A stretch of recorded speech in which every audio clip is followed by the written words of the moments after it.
نخواهم رفت. بیرفتی آغوشی هر کس، بیدان عمری جوانم رفت. بیدان منم نیحال نیستم، به یک زخم خزان گردم. بیرفتی باز رفتن گیر، خیالم قصد جانم رفت.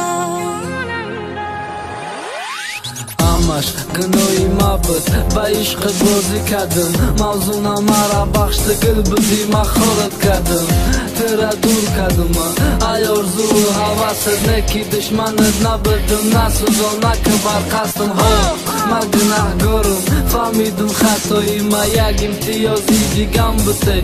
ما بخشم جان ما برای عشق پاکت، ندانستم قدر تا دلی ترا خون گرداندم و نایستادم برادر. باز پشیمانی ندارم بر تو من رحمه.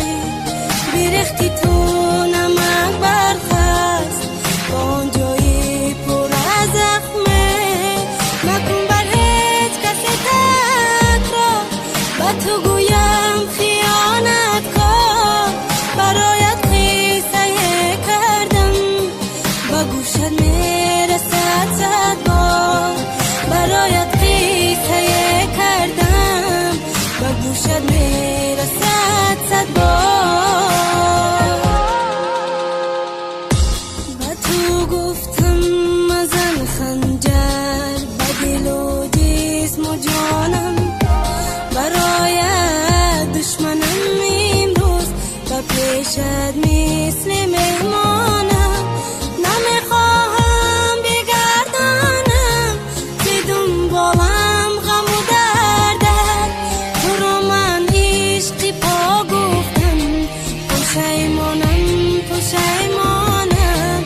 تو رو من عشقی پا گفتم، پشیمانم پشیمانم. مرا بخش آبی چشتا زری پا کردم. وقتی خدمت شاد کردم، روزی ترا سیاه کردم. حیاتی شیرینت، زندگی رنگینت، حاضی بچیمو بدل گشت، بزار شیدی ای جانت.